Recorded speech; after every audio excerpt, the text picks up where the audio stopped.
Hey everyone, welcome. If you are stepping into AP English Language and Composition for the 2026-2027 school year, you are in the exact right place. I'm really thrilled to have you here for today's explainer.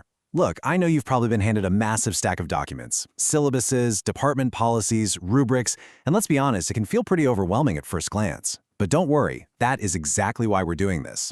Think of today's explainer not as some boring list of rules to memorize, but as your personalized blueprint for success. We're going to unpack exactly what the Plano Senior High English department has planned for you, and we'll transform all that dense paperwork into a clear, easy-to-follow roadmap. Let's dive in. Here is our agenda for today.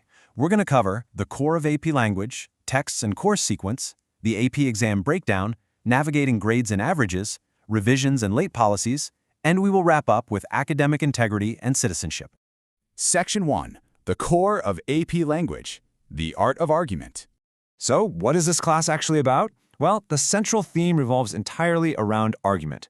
It's all about how ideas are expressed, challenged, and shaped through language. And to master this, you're going to rely on 4 big pillars. First up is the rhetorical situation. That basically means you're always going to be asking who is speaking, to whom, and why. Second, you'll learn to evaluate claims and evidence to make sure your arguments are completely rock solid. Third is reasoning and organization, so you can build logical patterns that make your ideas flow perfectly. And finally, style. You'll get to see how choices in diction, which is just a fancy term for word choice, along with syntax and tone, can completely change the impact of a message. These 4 pillars are the foundation of your entire AP Lang experience. Section 2. Texts and Course Sequence, a roadmap for the year. Your skills are going to evolve dramatically from the autumn all the way through to the spring. Quarter 1 kicks off with an introduction to rhetoric and close reading, and that's anchored by F. Scott Fitzgerald's classic, The Great Gatsby. Then, moving into Quarter 2, the focus shifts heavily to argument writing. You'll be building and refining your own logical arguments while navigating the super intense, accusation-filled world of Arthur Miller's The Crucible. By Quarter 3, things get pretty advanced. You'll move into synthesis, which means you'll be integrating multiple diverse sources to develop highly sophisticated arguments of your own. And finally, Quarter 4 is all about application. This is your comprehensive AP exam review. You'll be practicing timed writing and multiple-choice strategies just to make sure you are totally primed and ready for test day. Section 3. The AP exam breakdown, preparing for the ultimate target. Everything you do in those 4 quarters funnels directly into these 4 exam components. You're going to have 3 free response tasks. First, the rhetorical analysis essay, where you evaluate a writer's choices. Second, the argument essay, where you actually defend a position on a given issue. And third, the synthesis essay, where you construct a well-supported argument using multiple provided sources. On top of those essays, you'll tackle a multiple-choice section that focuses entirely on analyzing nonfiction passages. And throughout the year, you'll be reading speeches, journalism, memoirs, and historical documents from iconic voices like Frederick Douglass, Abigail Adams, and Martin Luther King Jr. It's all strategically designed to make these 4 exam tasks feel like second nature by the time May rolls around. Section 4. Navigating Grades and Averages, How Your Effort Translates. All right, let's pivot to how you actually get graded. The Plano Senior High English department divides your work into 2 distinct buckets. On the left, we have minor grades. Think of these as your daily grades. They represent learning in progress. This is your chance to practice, make mistakes, and really engage with the content while you're still figuring things out.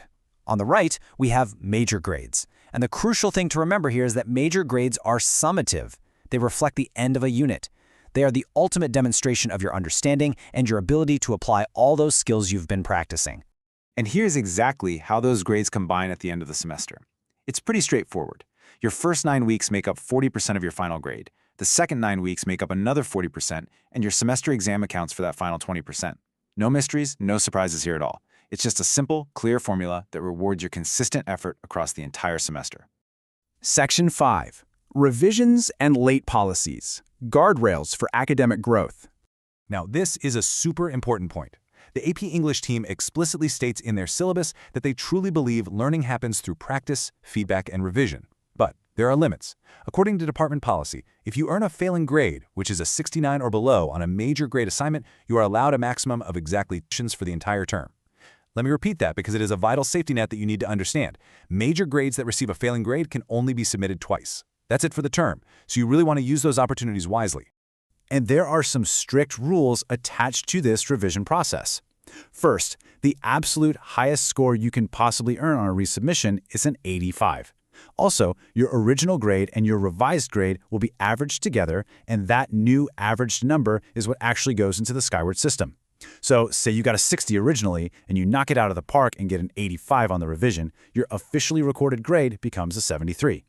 Oh, and the clock is ticking. You only have 1 week from the date the original grade is entered into Skyward to complete and submit your revision.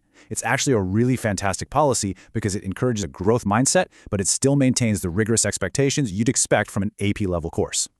Of course, timeliness is a massive factor. We all procrastinate sometimes, waiting right up until 11:59 p.m. to hit submit, but you really need to know these penalties. For a minor grade, turning it in late, even a single minute past the deadline, results in an immediate 50% deduction. Boom, half your points are gone. Major grades give you a little bit more of a sliding scale. You lose 10 points per day it's late, up to a maximum deduction of 50 points. So the big takeaway here? Turn your work in on time. Even a slightly flawed minor assignment that's turned in on time is mathematically so much better for your grade than a perfect one turned in a day late. Section 6. Academic Integrity and Citizenship. Expectations for Excellence. Let's talk about academic honesty.